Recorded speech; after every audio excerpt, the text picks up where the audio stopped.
Happy Friday, everyone. I'm Julian and this is Libby, and we are from BoxedMeeples. So today, we're talking about the board games that we always seem to champion, but no one else ever talks about. And if you watch this channel regularly, you can probably already guess what they're going to be. Yeah, there might not be too many surprises here. I mean, who wants to take a stab in the dark at what the IP is that this one's going to choose?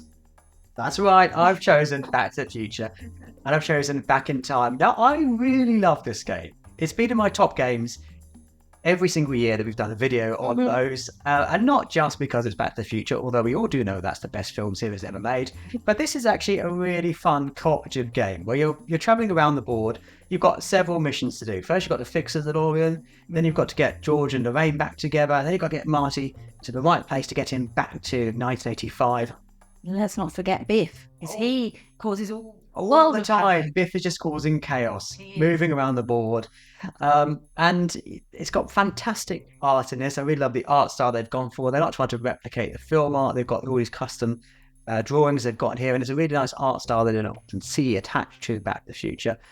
So yeah, I just really enjoy this game. And to be honest, I was attracted to it because it's Back to the Future. However, if they stripped off the Back to the Future and made it a generic game about, making people fall in love and trying to do something else while that's happening, I still would probably really enjoy it. I think it's a really great cooperative game, the right side of difficult for us, the kind of the right level of complexity, the right amount of challenge. I think we've probably got 50-50 win to lose ratio. Yeah, I think that's part of really why I think it's my favourite Back to the Future game, because it does present a tricky puzzle. I find sometimes with the IP games, not all of them, but some of them, they do tend to hedge down to the sort of entry level games, and you do sometimes want something with a little bit of bite and a bit of trickiness, and not to know it's not always going to be smooth sailing to get yourself from finish to end of the game and winning, which this one definitely does present. So yeah, that's fun. Yes, my choice. Shock horror. I'm going to go with my number one game. Why wouldn't I? Yedo. I really love doing that sort of like Euro style, gathering resources almost to complete missions, but in this one you're also needing to be in the correct positions, as well as having all the correct weapons and different bits, whether you need a blessing or not, do you need a geisha, do you need a certain type of dojo, etc. You've got all of those things to consider. You're playing sort of the head of a clan, so you're trying to go out there and do all these missions of kidnapping and espionage, and whether you've got different types of these types of missions that you're doing, they change in terms of their difficulty with the color grading, also in their type. So you'll have some bonus cards where it will say, well, if you've done 3+ kidnapping missions, then you're going to get some bonus points for that. So there's loads of different things to juggle, and you're often trying to complete a couple of missions at the same time, or at least working to one hard one whilst you're then still able to complete an easier one.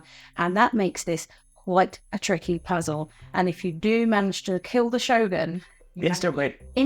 You finish the game. Well, if you're in the lead on the points. But yeah, I really love this. I love the screen printing and the production that is done on this one. It is amazing.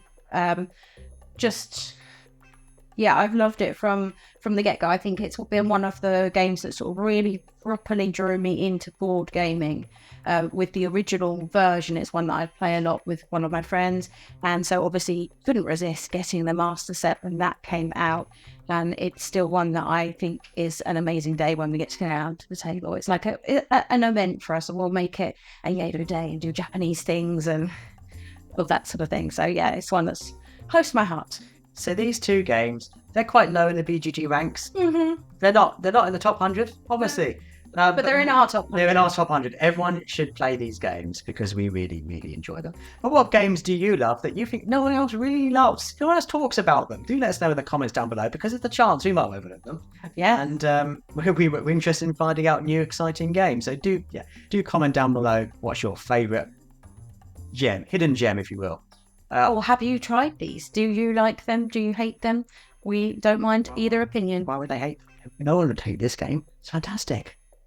But obviously, if you've not heard of us before, we are BoxedMeeples. We post a video on YouTube at least twice a week, always about board games. So subscribe if you haven't already. Yes, we would really appreciate that. And of course, we get our board games from our friendly local game store, Chaos Cards, here in the southeast of England. We do have a discount code for them in the bottom for their online store, if that works for you. So do check that out. But if not, head towards your friendly local game store. But as always, thanks so much for watching. Bye.